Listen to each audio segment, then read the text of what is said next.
माना जाए स्वर्ग की स्थापना होगी, हाँ, सुखधाम की स्थापना होगी और शांति धाम की स्थापना होगी, है। तो शांति धाम में तो शांति धाम हमारा घर है, हमारा घर है, हमारे बाप का घर है। शांति धाम में बाप होगा कि नहीं होगा। और सुखधाम में बाप नहीं। सुखधाम में विष्णु। सुखधाम किसका है? विष्णु का। विष्णु का घर है। तो सुखधाम भी होगा और शांति धाम भी होगा। तुम बच्चे शांति धाम को इस षष्ठी पर उतार लेंगे, उतारेंगे या नहीं उतारेंगे? उतार लेंगे। तो इस षष्ठी पर कौन सा स्थान होगा जहाँ शांति धाम उतरा हुआ होगा? एक ही स्थान है जहाँ उस निराकार बाप की याद का फाउंडेशन सबसे जास्ती है।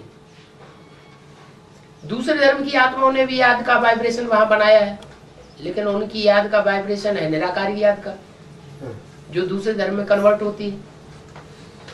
और साकार बाप भी अंत समय में वहां पहुंचेगा। तो जो असल सूर्यवंशी आत्मा है, जो साकार में निराकार को याद करने की आदि है, 63 जन्मों का भी हिसाब जिनका उसे एक साकार बाप के साथ जुटा हुआ है, 21 जन्मों का तो जुटा ही हुआ होता है। तो लवलीन स्टेज वाले भी वहां पहुंच जाएंगे। निराकार को याद करने वाले लवलीन तो हो नहीं सकते, तो अभी सब अधूरा है वहां है? और उस समय लवलीन याद में रहने वाले वहां टिकेंगे, और जिनको लव नहीं होगा वो वहां टिकेंगे नहीं, वहां भाग खड़े होंगे। अब तुम्हारे प्रश्न का जवाब मिल गया?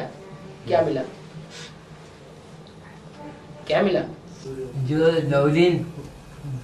लवलीन याद में रहेंगे वो टिकेंगे। तुम्हारा प्रश्न क्या था?